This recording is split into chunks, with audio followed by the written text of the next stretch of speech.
Good morning, everyone. We're coming to you live again from our home in the New Forest in the south of the UK.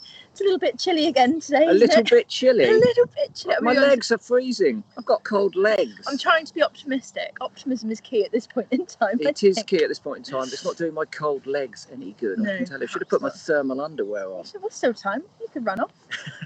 You go. What, live you mean? I just slip into the thermal long johns. Well, that's not a sight anyone The wants to see, viewing figures would collapse. Well, today we've got another fantastic, as you put, show coming up for you. We are going to be joined by Lucy Lapwing, or Lucy Hodson. You will know her on social media as Lucy Lapwing. You might be able to see her waving there. She's a fantastic naturalist. She works for the RSPB, and she's recently joined us, hasn't she, working on wildlife rebellion stuff. So can't wait to have Lucy on. Indeed. And then, of course, we have the wonderful Lindsay Chapman. She came to us yesterday. She was giving us lots of audience interaction, which was really cool. So she'll be joining us again to do the same thing and answering some of your questions. We should say that Megan and I are self-isolating together in our home in the New Forest. Our stepfather, stepdaughter, something like that. People have been saying you're not 2 meters apart. Well, we're not 2 meters apart because we're sharing the same kitchen and not bathroom. We're lucky we've got 2 little bathrooms, but we don't have to argue over the toothpaste or anything like that. So yeah, no, don't fret. We are practicing all social distancing. We are in lockdown. We haven't been out since Saturday was the last time we went out. I haven't seen my partner, Charlotte Corney, who runs the Wild Heart Trust on the Isle of Wight Big Cat Rescue Centre, now for 3 weeks. And there'll be lots of people out there, I'm sure, who are self-isolating away from their partners. It's beginning to get a bit of a bore, really. I mean, the bedroom's a lot tidier than it normally is, I have to say. There's nothing lying on the floor for me to pick up every morning. And we can have baths whenever we like. And we can have baths. And we haven't got giant rabbits rampaging around the house. But I trade all of those to see Charlotte for a little while. So, yeah, lots of people out there missing one another, no doubt. Of course. So moving on from that, we are going to start with Skull of the Day. Now, this one, we gave you a bit of a hard one yesterday.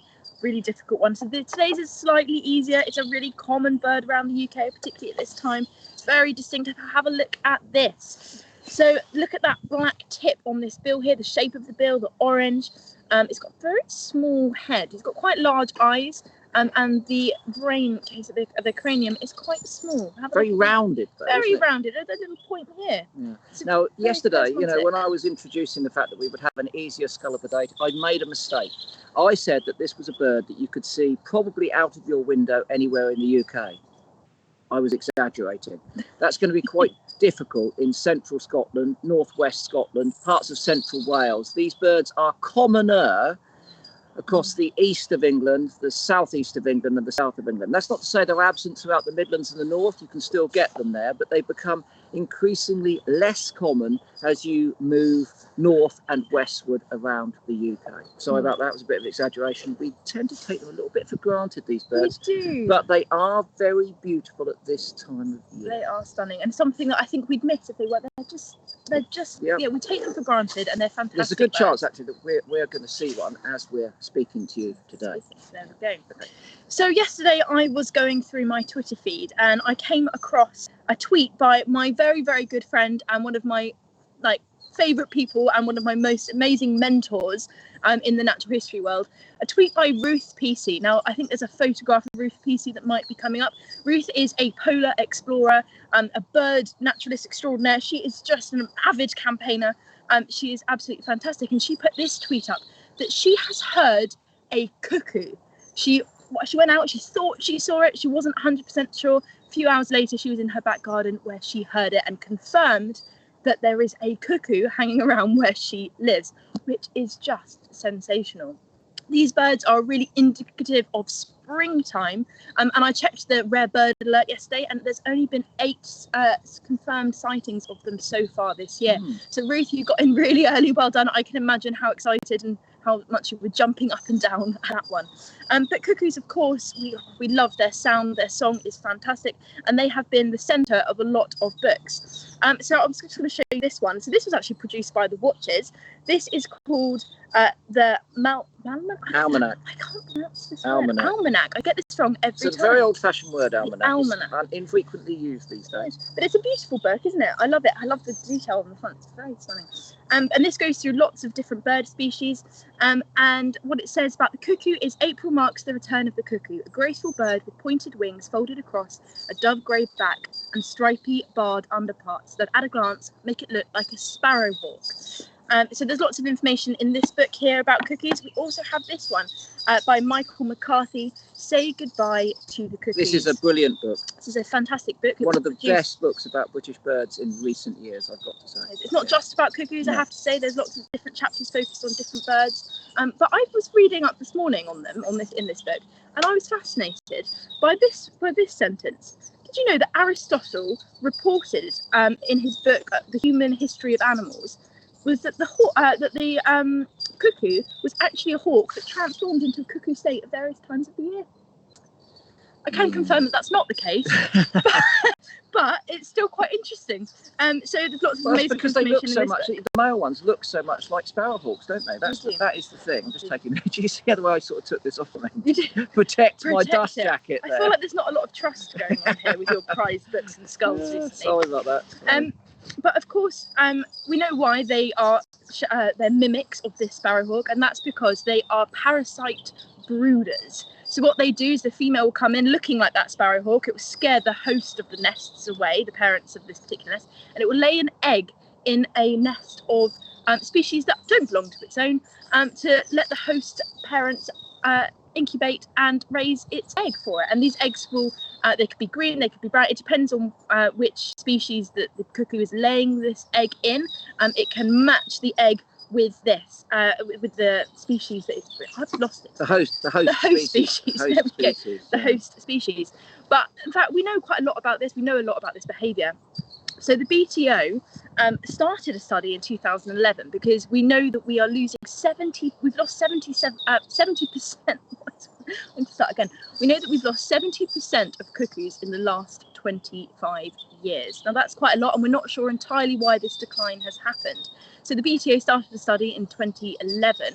It was run by Chris Hewson, and basically they were tracking male cuckoos. So they put these little trackers on males in East Anglia originally. Now the study has got a lot bigger, so they're tracking males throughout the UK, and they're following their migration routes. And we found that basically there's an easterly route and a westerly route, and those on the easterly route are experiencing higher mortality because they have to go through more of the Sahara, which is quite interesting. So perhaps we figured that out, why we're losing them so rapidly. But also there's been a huge decline in moths, which is one of their main sources of food. Yeah, in the UK, massive decline in moth, and that their caterpillars that they eat in the springtime have therefore disappeared. They're getting hit on all aspects of their migration, I think. They are. Crossing the Sahara is harder. Going through Europe is harder. They're not getting them as much food there. Sadly, they're still shot in some parts of the world too.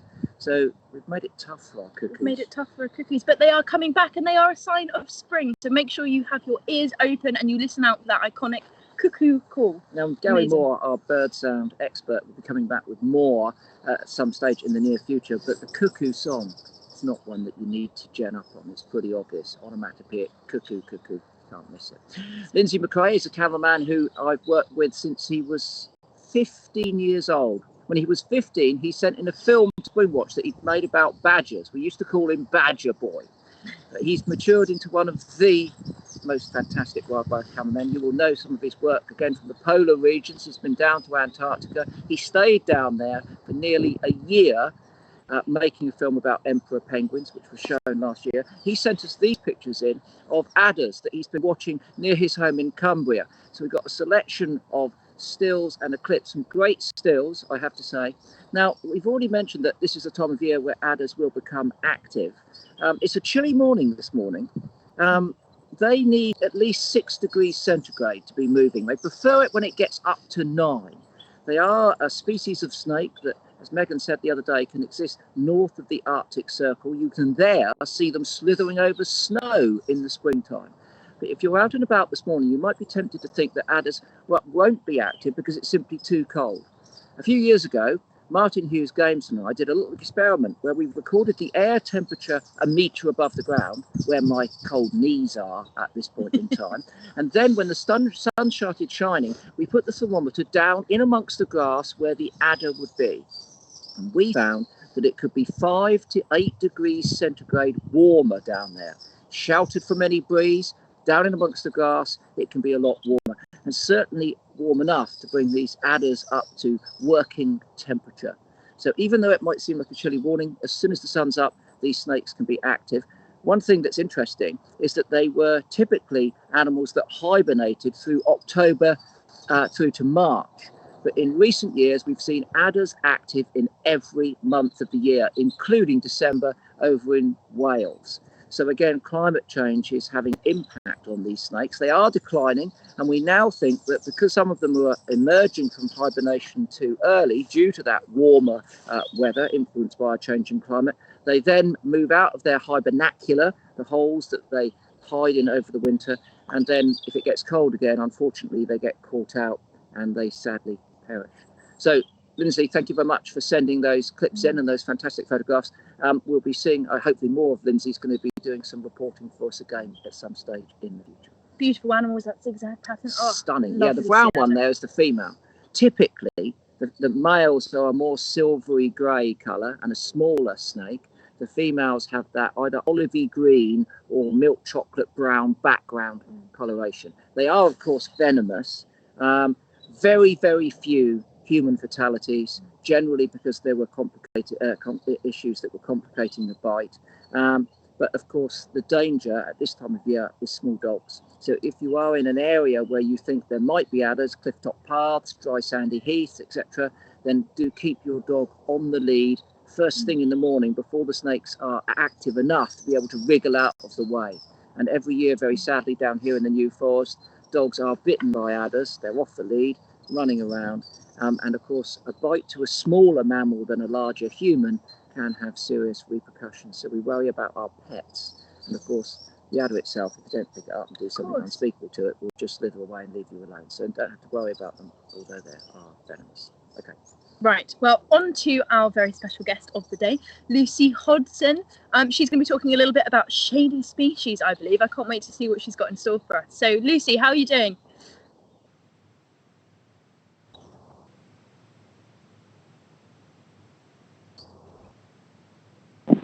Can you hear me now? Yes. We can. Sorry, I wasn't unmuting.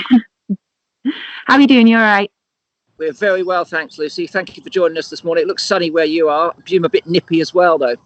Yeah. Really, really cold. I'm slightly regretting wearing flip-flops under this table because that was a questionable decision. But yeah, really sunny. Quite nice to getting a bit of warmth on my face. I don't know if you can hear any of the bird song translating in the background, but I've got some lovely green finches just over the fence. They're in next door's garden, which isn't really fair. Some long-tailed tits as well. So, right, are you ready? We'll go into. So, first of all, I'll say hello. Who am I? My name's Lucy. I don't have that many credentials other than the fact that I just really love nature. I'm a general naturalist. I love all things wildlife. And I basically spend every waking spare moment of my day looking for nature, trying to connect with nature, just trying to learn about it, see new species, watch new things. So I'm broadcasting today here from my garden, my sunny garden in Tamworth, just north of Birmingham. So you can see behind me, it's quite a small garden, not that much to shout about. It's a small space. I've not got that much greenery compared to Chris and Megan in the background. And that has meant that during this last couple of weeks, obviously, I've been self-isolating. I've been working from home, and I've had to be a little bit more creative in sussing out some nature I can find in my garden than perhaps the local green spaces where there's a lot more wildlife and bird life about. So today I'm going to talk about, I've called the topic shady nature. So it's all those little bits of nature and wildlife that live in cracks and crevices, shady, damp, dark places. But before we get into that, I thought you'd like to see my self-isolation bird list. Not all that impressive at the moment. I think I'm only on number 18. Possibly this morning I might have heard a black cat just in the park at the end of my street. So fortunately I have some decking here that I can climb up high on and get my binoculars. And if I can see it from there, I'm going to count it on my self-isolation bird list. So right, shady nature. Now, I'm sure many of you who love wildlife and have been into wildlife will have been so from quite a young age. We all know that lots of children, especially little ones and toddlers, have a fascination with especially creepy crawlies and little bits of wildlife. So I remember me as a child, I must have been only 3 or 4, trying to eat worms in the garden. And I'm sure many of you who've got toddlers have had similar experiences. And so we kind of naturally know where we should start looking for wildlife in our garden that might be an invertebrate, a mini beast, a creepy crawly. Now, what I'm going to do today is just talk about 4 different gangs, basically, of those types of creatures that live in dark, shady, damp places. And first of all, where do you start to look? Now, in my garden, I don't know if you can see just below, I don't actually have any grass at the moment. I have grand plans. But I have a number of rocks, dark, muddy places, some logs, some little dark corners and crevices. So I spent most of this weekend lifting things up, peering underneath them and seeing what I could find. Now, I did find quite a surprising array of creatures. And obviously, because they're only about this big in real life, I can't really show you them. So what I have done is, and Chris, I hope you'll be proud of this, I've made some props, some nice diagrams of creepy crawlies. So the first one we're going to go into is the woodlouse. Now, I know lots of people have different local names for woodlice. You might call them roly-polies, granny greys, dobbies. I think some people call them Billy Bakers. I've never heard of that before. I just call them woodlice. Except when I was little, for some reason, I called the really big ones, I called them all Edward. I don't know why, but they were all Edwards. Now, woodlice are fascinating creatures. They're not insects. You can see from here they've got a large number of legs compared to the 6 that an insect has. So they typically have 14 legs. And they're also crustaceans, so they're much more closely related to things of the ocean, like crabs, than anything else. So the ancestors of woodlice left the sea about 160 million years ago. They crawled out to live a life under the rocks. Now, they don't have what's called a cuticle, which is a thick, waxy skin on the outside that a lot of insects have that stops them losing moisture. So woodlice lose water really, really quickly if they're exposed to the sun. That's why they're shady. That's why they like shady, damp, dark spaces. So I think there should be some footage queued up of one of our species of woodlice, the rough woodlouse. This is shocking footage, by the way. I just filmed this on my phone with a little lens. So in the UK, we actually have 45 species of woodlouse, which is quite a high number, I thought. There are 5 that you'll commonly find. So there's the smooth woodlouse, the rough woodlouse, the striped woodlouse, the pygmy woodlouse, and the pill bug or pill woodlouse. And that's the one that rolls up into that defensive ball. So if you have a look at this, you can see down the side, just here, I don't know if you can see where my finger's pointing, these little spiky bits on the back are called the uropods of a woodlouse. And as well as using these to find their way around, they actually use them to suck up that precious water that they need. So when they're a little bit thirsty, they'll squeeze together those uropods and place them on a damp surface, and it draws water up just like a straw. And one of my favourite facts about woodlice, I think I've got another bit of footage of a striped one that I found nestled in a little log in my garden. One of my favourite facts about woodlice is I tend to think of them as kind of the kangaroos of our garden, which might sound a little bit weird because they don't hop.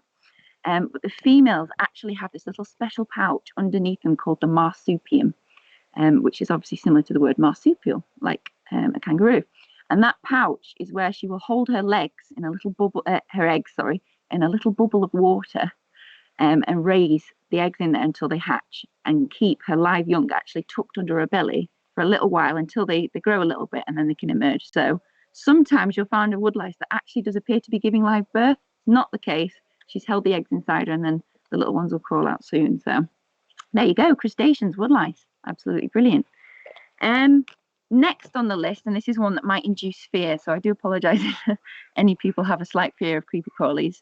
My hope is that by showing you how cool they are, how weird they are, how wonderful they are, that you might lose a little bit of that fear, because as you do become familiar with something, that fear does tend to disappear. So meet this ferocious beast. Now this is a centipede, and it's one of 2 gangs of creepy crawlies you'll get in your garden in again dark and shady places, that has loads and loads of legs. So centipedes can actually never have 100 legs. That's one fact that I found quite amazing about them. I think they can have up to 354, I think that the record holder is, but never 100. You can see their body is segmented on here, and every segment only has 1 pair of legs. So that's how to identify a centipede. I think what I have got is there should be some footage of a stone or one of the stone centipedes. I'm not a centipede expert, and you have to kind of dissect them to get them down to species. But these are ones, again, you can see in the footage, hopefully. They move quite fast. They're really quite bright coloured, and they are quite ferocious looking. So if I show you this, this looks a little bit like an alien, and I do apologise, like something off a horror film. This is the underside of a centipede's jaws. Now these bits here, these really particularly ferocious looking bits, are called the forcipules, which I really like that word. And they're actually modified legs. So I'm getting interrupted by a very loud Dunnock. They're actually modified legs. So all centipedes, or pretty much all centipedes in the world, are predatory. So they're carnivorous. So they're kind of like the lions of the garden. I'm building like a really weird safari here with kangaroos and lions. So they're like the lions of the garden. They go around and they eat other creeper crawlies. So these forcipules are actually full of venom. Now in the UK, don't worry, no species of centipede can pierce the human skin. None of them can cause you any harm. There are some rather large species in other countries that can reach up to 30 centimetres. This big. They're a different story, but we won't go into that. So I should have some more footage of a species of soil centipede, which hopefully is playing now. Again, this is a slightly different type of centipede. We have, I think, 57 species in the UK, and some of them look a little bit different to each other. So this one's really, really long and snake-like, and it burrows through the soil chasing after other invertebrates. So at the very end, so centipedes as well, by the way, are really, really fast. That's one thing I learned yesterday whilst trying to chase them around my garden. They don't sit still. As soon as you lift up a rock, as soon as you lift up a plant pot, they're scurrying, trying to find somewhere dark again. So trying to film them takes some skill. So I think there's some footage of a really, really fast one that I was trying to chase yesterday as well. So centipedes, what naturally follows on for them, obviously, is their visual friend, but not actually that closely related, the millipede. Now, I absolutely love millipedes. There's something about them that just makes me think they're quite kind and friendly. In the UK, I think we have over 60 species of millipede, and there's estimated to be up to 12,000 in the world. So loads and loads and loads. They're a really successful gang. I did some research, and apparently the largest prehistoric species was around 6'7" long. It's like 2 meters long. Can you imagine? Could ride it like a horse. It'd be amazing. I think the biggest one we've got at the moment is nearly 40 centimeters. So still, again, I mean, that's like this length, isn't it? Really, really big. Now, the vast majority of millipedes are detritivores. Rather like the woodlouse, they eat rotting plant matter. So in the leaf litter, in the soil, they'll just eat rotting things and help break them down. The way we identify millipedes is that they've got these, again, segmented bodies. They've got 2 legs per segment, so all the way down there. Now, I think I've got a photo coming up of a white-legged snake centipede, which is a really cool name. Sounds like a band name. And you can see in this, it's coiled up. That's like a defense pose. So they coil all the way up, and those white legs are held in the middle because that's their most vulnerable part. So there you go. Millipedes, absolutely love them. Now, next, I didn't expect to film this, but I turned over a log yesterday and I got a massive surprise. I think the first footage I've got to show is a little nest of baby earwigs. I know earwigs are gross to a lot of people, but I turned this over and found this little bubbling mass of white things. And when I got my macro lens on it, it was a little clutch of very, very young earwigs. So hopefully that's playing now. This obviously is my wonderful diagram of an earwig. This, first of all, is a very handsome male boy. All earwigs have got these ferocious looking pincers on their rear end. They can't actually, again, cause any damage to humans. They're not a danger to us at all. They're mostly for showing off. They sometimes use it to catch prey, and they'll sometimes use it as kind of a defense just to kind of scare you off, but they can't nip you. The other myth is that they don't crawl in your ears. That is not a true story. Now, we know this is a male because those pincers are very curved. They're very showy off. If it was a female, it'd be 2 straight little sticks. So this is just your standard common earwig. So if you think compared to other species of invertebrates in the world, there's only about 2,000 species across the whole world, which is quite a small number. And we only have 7 in the UK. So this is the one you're most likely to encounter, the common earwig. Now, the thing that's made me fall in love with earwigs, because let's face it, they're a little bit gross. They're cool, they're a little bit gross. But hopefully this will change your mind. Earwigs are one of the only insects that show very strong maternal behaviour. So the females care for their young like absolutely nothing else. That little pouch of baby earwigs that I found must have been only a couple of days old, because they only huddle together like that before their first molt. And so they have 7 stages of molt to grow up into an adult. Their first molt is the only point at which they'll cuddle together, and after that they'll leave. So they must have been really, really fresh.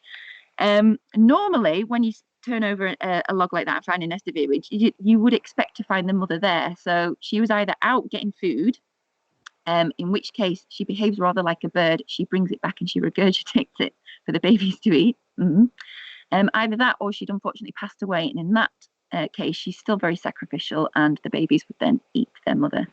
But earwigs, like I said, the mothers, they care for these eggs really, really well. They protect them, they nestle them, they hug them in the daytime when they're resting. And the most amazing thing is that they clean them daily. Each individual little egg, the female will go along and clean that egg. And it's been shown in quite a mean experiment where the eggs of an earwig have been replaced with fake ones. Continue that daily cleaning for up to 3 months. That urge to look after our eggs is so strong. So earwigs, really, really cool.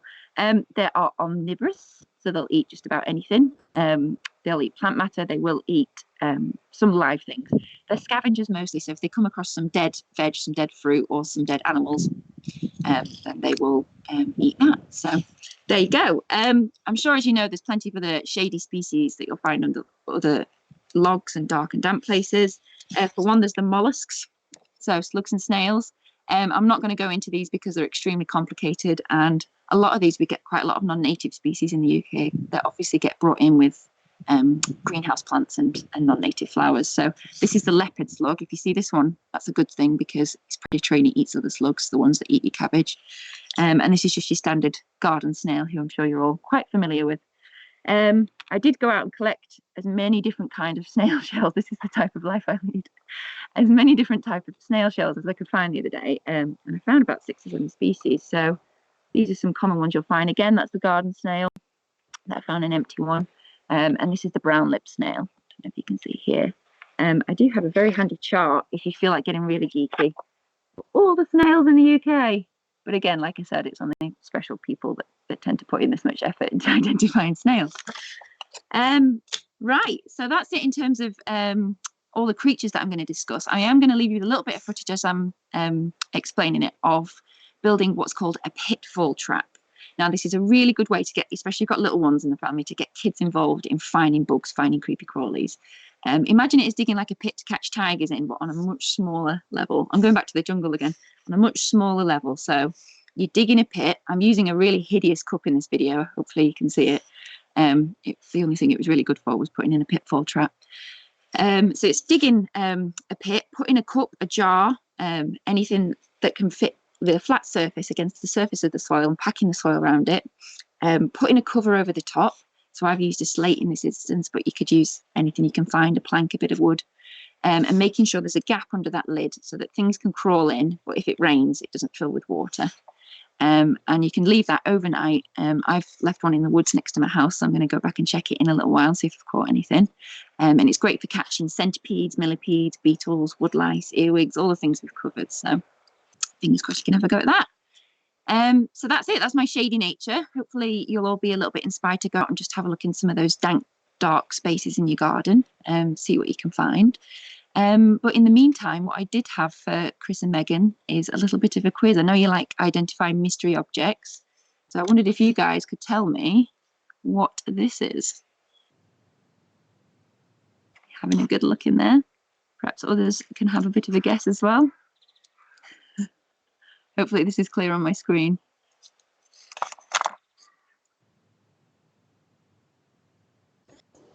There we go. You should be unmuted. Should be unmuted. Yeah. Okay, mystery object there, Lucy. Quite a tricky one, but one that we see very frequently. Looks like wood that's been stained by the Alf cup fungi. Oh, I Reed wood. Well, we live in an oak wood and we see quite a lot of this. And it's something that's been used for thousands of years. People use it for cutting that wood into veneers, and then when they're doing decorative woodwork, inlaid furniture, parquetry, which is quite hard to say, then they'll use this wood. And we see instances of Alf cup wood going back hundreds of years in furniture. Amazing. And it's the stain left behind. You rarely see. I can't even remember if I've ever seen the actual little green Alf cups. We see red Alf cups sometimes, but the little green Alf cup, I'm not sure I've ever seen the fruiting bodies. I've only ever seen that green stained wood. But Lucy, that was absolutely fantastic. Amazing. Thank you so much for taking us on your garden safari. You'll have to come back and tell us what you get in your pitfall trap. I think that's a fantastic thing to do. If you guys have gardens at home, make a pitfall trap. They're so good to do. It's not all about the big stuff. The little stuff, as Lucy's just explained, there's a whole fauna out there. The lions and the tigers, all of those predators and prey, and it's all happening beneath a log at the bottom of your garden, certainly worth exploring. Now, as we mentioned, Megs and I are self-isolating. So far, everything's going well. Lots of jokes on social media about people, running out of patience with each other, running out of patience with their children. There is just one thing. I've got a mystery picture for Megan here. I wonder if we can ask Megan if she could identify what that is. Now, Megs, we're doing Skull of the Day. This is Object of the Day. What is that? Do you know what that is? Do you know what, Chris? I'm not going to acknowledge it because every time I've seen you in the kitchen in the last couple of weeks, the most complicated thing that I've seen you cook is a slice of toast. So considering that I'm the person that's cooking all of your meals, and to be honest, I am doing probably 50 to 60% of the washing up, I think you're pushing your luck there. Oh, I think we'll have a pie diagram of the washing up percentages tomorrow. To be honest, it's happening. Okay, it's happening. Okay, right, it's all right. It's your turn tomorrow. Well, at least you knew it was washing up. Because you'll see it. It's in the cupboard, just adjacent to the sink, quite down close to the floor. That's where we. Do you want dinner? Right. Yesterday, Robin Smith was on, and he reminded us that if you've got one of these little tiny action cameras, you can put it out on your bird feeder, leave it running, and you might be able to get some close-up views of your bird feeder. Well, we had one in the cupboard, so we charged the batteries yesterday, set it out on the bird feeder, and this is what we got. Range of typical species coming in, great tits, so on and so forth, but goldfinch. We got a nice shot of a goldfinch. They'd only just got used to the camera when we got this. So, would you believe it? As soon as we stopped recording, the great spot woodpecker, the nuthatch, and the marsh tit came in. So we will persevere with that. But again, if you've got one of these little cameras, maybe you've been using them if you're snowboarding, maybe you've had one on your helmet if you're cycling. Take it off your helmet now, stick it on your bird feeder or on the ground beneath it, and you should be able to get some great wildlife shots like that. We'll persevere. Hopefully we'll get the marsh tit on it. Great idea. And now I have a little bit of a document here. This is fresh off the press, hot off the press. This came through our front door last night. It was delivered to us from the BTO. Now this is a fantastic magazine. If you can subscribe to the BTO magazine, you'll be inundated with fantastic facts and figures all about the birds that you'll be seeing throughout the year. And there is a very special article in here. Now, they have done an anniversary special, 25 years of garden bird watch. Now, people all across the country weekly are sending in data of the birds that they've seen in their gardens. So the BTO has collected all of this data and put it together to give us an overview of 25 years of bird watching. But this is particularly special for me because the data started in 1995. Chris, what happened in 1995? Unfortunately, the world was burdened by young Megan appearing on the planet. Burdened. Yeah. Enlightened. Indeed. The BTO is a fantastic organisation. The quality of their output when it comes to their magazines is truly superb. They produce BTO News. They've got this BTO Garden bird thing called Bird Table, which is really excellent. It's all about all the species, but it's telling you fascinating science. All the data that they've generated and others is put into these magazines. They really are top notch. So given that you're self-isolating at the moment, it might be worth thinking about subscribing to the BTO. I'm not sure what the joining package is at the moment. There are always offers on, but I can tell you something. It is value for money if you have any interest in British birds, and particularly in this case, garden birds. It really is. I mean, I've seen the fluctuations over my lifetime, which I think is really fascinating. So I've been reading up on this, and as you saw earlier, we had goldfinches on our feeder. And one thing that's really striking, when you look at the reported ratings of these animals here, you can see there is a lot of declines, of course, but in fact the goldfinch has had a significant increase in numbers. In fact, over the last 25 years it's increased by 2.5 times in abundance in people's gardens. Exactly. And also something that's increased, of course, is the common pigeon, the wood pigeon. That's been around a lot more as well. But these are fantastic figures, fantastic data there. So if you can subscribe to this Bird Table BTO magazine. Make sure that you do. Should we go over to Lindsay? We should go over to Lindsay. Lindsay Absolutely. Chapman has been trawling through all of our social media feeds, picking out any questions and contributions. So let's go over to Lindsay now and see what she's found in the last 24 hours. Lindsay. Thank you. Morning. Lovely to see you all. The main thing to say is that lots of people are lobbying for Chris to do all the washing up. So that's happening right now on social. There's a bit of sort of. Can I just say, Lindsay, why haven't you got a coat on? Why are you there in a very slim jumper? 16 layers on underneath this, and my knees got cold, so I put my coat on my knees. And also, it's glorious up north. And there's lots of you watching all over the place. Thank you so much for getting in touch. The stream is so busy. So people in Nottingham, Cornwall, at Stockholm this morning, West Yorkshire, at Coventry. Anna Cheeseman is watching with her kids, so hello to you. There's also people in the queue for the supermarket and the pharmacy. And if you are self-isolating at the moment, a lot of you are saying that the company is really nice. So it's so nice to have you along. It really is brilliant. On woodlice, by the way, many of you saying thank you to Lucy. We've got Chuggy Pigs, Granfy Griggs, Parsons Pigs, Cheesy Bugs, and Grumpy Gravy. And I think then you're just starting to make them up. So many different names coming in from right across the country. A little bit of our wildlife, Chris and Megs, has been self-isolating as well. I had a little look through for some footage and some pictures. So Henry Tamblin sent this one in. This is a mouse self-isolating there inside a bird feeder. Very safe indeed. And we've also got a pond skater washing its hands. So hopefully you're able to see that. That's Wren Birder. So everybody is abiding by the rules at the moment, which is great. Also, yesterday we had a question about a hedgehog. Do you remember the footage with the stripe, a sort of lighter stripe down the back of its spines? Well, Nicola Renshaw tweeted out, and she said, can anybody help with this? And Hedgehog Cabin came back, and I thought this was really interesting, actually. It turns out that it's mud from soil with a high clay content in it. So the minerals in the clay produce this sort of luminescence under the infrared camera, which is the camera trap, and that shows up in a different colour. So all that stripe is a bit of mud, maybe from the bottom of a gate, as a hedgehog has crawled under the gate and left that sort of imprint there. So mystery solved. I thought that was quite an interesting one to come back with. And also, you mentioned goldfinches there. Lots of people are beginning to talk about what they're seeing in their gardens, and we're loving that. Please keep sending what you're seeing up and down the country. Wendy Hassam got in touch with the Self-Isolating Bird Club, and she's got this incredible footage of her feeders. Now, she's in Mull, on the Isle of Mull, and just have a look at this. Absolutely stunning. So there's goldfinches there, 20 to 50, an absolute charm of goldfinches.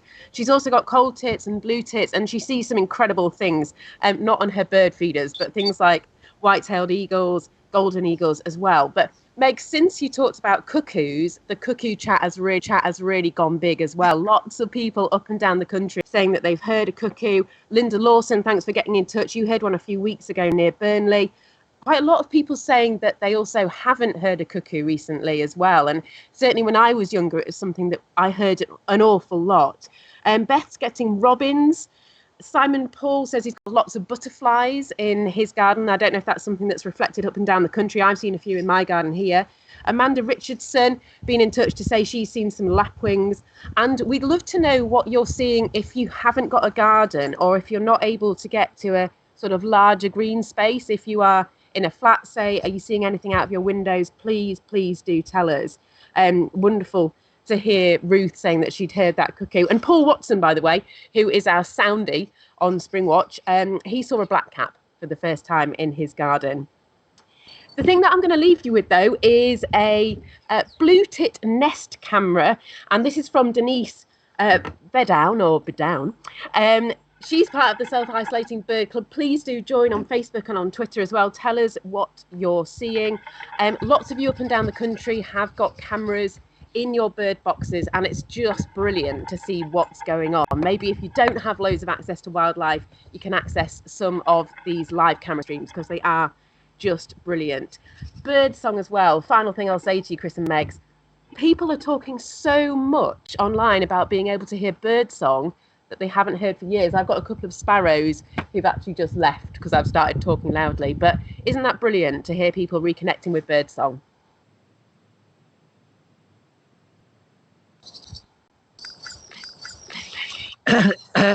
Thanks, Lindsay. Yes, of course it is. It's fantastic. There's a lot, particularly in the cities and urban areas, a lot of less traffic on the road. And we know that birds in those areas typically have to sing louder than their rural counterparts to literally shout above the traffic noise. Well, this year, their little throats are getting a year off. They're not having to project their voices. There's a lot less traffic there. We've noticed here far fewer aircraft overhead. So there is a general decline in mechanical noise in those sorts of environments. And I think even if the birds are not singing any more loudly or they've lowered the volume, without that competition, a lot more people are probably hearing that birdsong, which has previously been masked by the general hubbub of urban and city life. So certainly we're taking advantage of that. We too have been looking through the feeds, and we found this delightful little clip that was sent in yesterday of Finley, a young naturalist in his garden around a small pond. Take a look at this, it's fantastic. Hello, I'm Finley. This is my wildlife garden.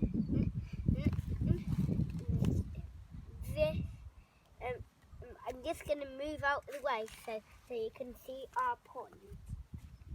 That's our pond.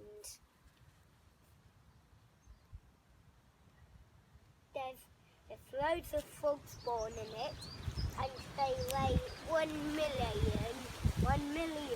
in eggs in the pond. So there's a bit more left to when predators come and eat the frogs born. We've got frogs, newts and toads in our pond, and also lots of other water bugs.